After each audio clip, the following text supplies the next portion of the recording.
A vote that could save lives is looming in Lexington. The Lexington and Fayette Urban County Council could soon pass an ordinance that would require carbon monoxide detectors in all apartments and houses with gas appliances or attached garages. We first told you about the ordinance last summer after a deadly gas leak at an apartment complex.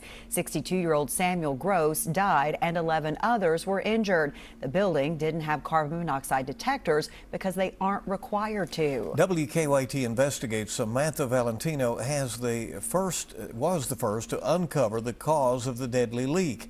And tonight she has an update on one council member's efforts to prevent another tragedy like this one from happening in Lexington.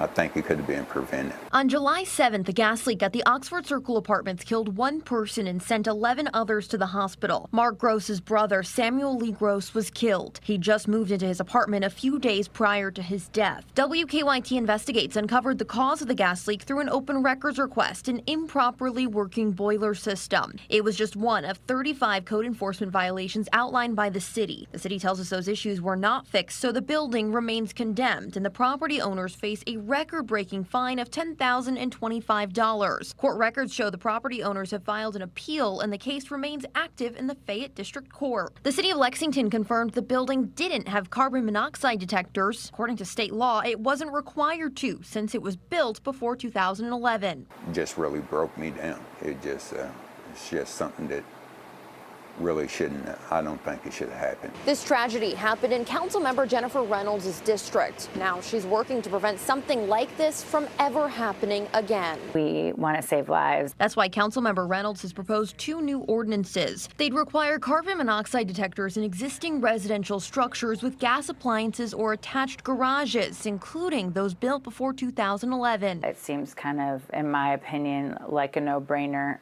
It's not an expensive detector.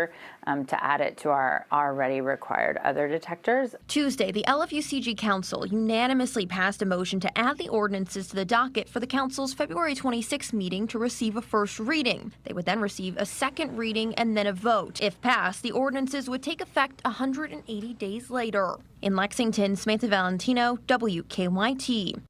And the attorneys representing the owners of Oxford Circle Apartments did not return our request for comment. The city of Lexington says they do not comment on open court cases. However, they did confirm that the building remains condemned.